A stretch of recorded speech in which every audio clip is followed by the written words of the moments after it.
Target যুক্তরাষ্ট্রের মূল ভূখণ্ড আর ইস্যু তাইওয়ান। কিন্তু টাইমিংটাই ছিল আসল খেলা। একদিকে যখন আঙ্কারায় বসছিল ন্যাটোর শীর্ষ সম্মেলন, ঠিক তখনই প্রশান্ত মহাসাগরের আন্তর্জাতিক জলসীমায় আছড়ে পড়ল চীনের এক পারমাণবিক ক্ষেপণাস্ত্র, যা ঘাম ছুটিয়ে দিয়েছে পেন্টাগনের। দীর্ঘ 1 দশক ধরে চীন তাদের এই পারমাণবিক সাবমেরিন বহরকে পুরো পৃথিবীর চোখ থেকে লুকিয়ে রেখেছিল। কিন্তু গেল 6 জুলাই প্রশান্ত মহাসাগরের বুক চিরে হঠাৎ ধেয়ে গেল এক রহস্যময় ক্ষেপণাস্ত্র। ওয়াশিংটন থেকে টোকিও, ম্যানিলা থেকে ক্যানবেরা, পুরো অঞ্চলে এই মুহূর্তে তীব্র আতঙ্ক। ভারতীয় সংবাদ মাধ্যম দ্য ইকোনমিস্টের চুলচেরা বিশ্লেষণে উঠে এসেছে বেইজিংয়ের এই গোপন রণকৌশল। নিজেদের উপকূল ছেড়ে এই প্রথম প্রশান্ত মহাসাগরের গভীরে গিয়ে এমন এক ক্ষেপণাস্ত্রের পরীক্ষা চালালো বেইজিং, যা চীনের নিজস্ব জলসীমা থেকে আমেরিকার মূল ভূখণ্ডে নিখুঁত আঘাত হানতে সক্ষম। বেইজিং বলছে এটি ডামি ওয়ারহেড বা নকল যুদ্ধাস্ত্র সহ সাধারণ এক পরীক্ষা ছিল, কিন্তু প্রতিরক্ষা বিশেষজ্ঞদের ধারণা এটি ছিল 10,000 কিলোমিটার পাল্লার JL-3 কিংবা 7,200 কিলোমিটার পাল্লার JL-2 মডেলের ক্ষেপণাস্ত্র। এর মধ্যে JL-3 চীনের নিজস্ব জলসীমা থেকেই আমেরিকার মূল ভূখণ্ডে নিখুঁত আঘাত হানতে সক্ষম।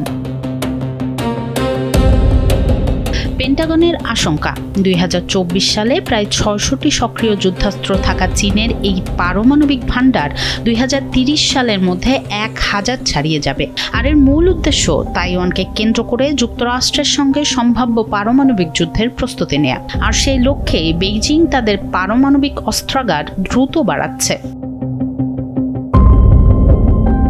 সামরিক বিশেষজ্ঞরা পূর্বাভাস দিচ্ছেন চলতি বা আগামী বছরের মধ্যে আকাশ থেকেও ব্যালিস্টিক ক্ষেপণাস্ত্র ছুটতে পারে চীন। আর তাহলে ভূমি, আকাশ ও সমুদ্র 3 মাধ্যমেই চীনের পারমাণবিক ত্রয়ী বা নিউক্লিয়ার ট্রায়াড পূর্ণতা পাবে। অস্ট্রেলিয়া ও ফিজির প্রতিরক্ষা চুক্তি স্বাক্ষরের কয়েক ঘন্টার মাথায় চালানো এই পরীক্ষাকে অস্থিতিশীল বলেছে ক্যানবেরা। নিউজিল্যান্ডও জানিয়েছে তীব্র প্রতিবাদ। যুক্তরাজ্য, ফ্রান্স, রাশিয়া, ভারত বা উত্তর কোরিয়ায়ও এমন সাবমেরিন চালায়। কিন্তু টাইমিংয়ের চালে চীন এবার মিত্রদের রক্ষায় আমেরিকার ক্ষমতাকেই বড় চ্যালেঞ্জের মুখে ফেলে দিল, যা আন্তর্জাতিক প্রতিবেশীদের মনে গভীর ভীতি ও সংশয়ের জন্ম দিয়েছে। এই ভীতি কেবল সাময়িক কোনো উত্তেজনা নয়, বরং প্রশান্ত মহাসাগরীয় অঞ্চলের দীর্ঘদিনের চেনা ভূরাজনীতি ও ক্ষমতার ভারসাম্যকে চিরতরে বদলে দেওয়ার এক স্পষ্ট সংকেত। বেইজিংয়ের এই আকস্মিক হুঙ্কার ওয়াশিংটনকে নতুন করে ভাবতে বাধ্য করেছে যে বেইজিং এখন আর শুধু রক্ষণাত্মক অবস্থানে সীমাবদ্ধ নেই।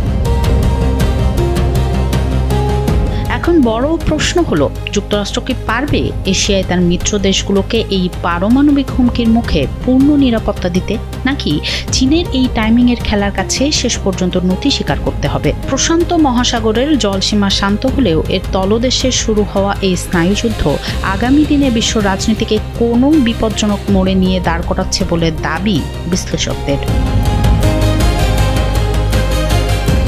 সোনম সিদ্দিকী, কালবেলা।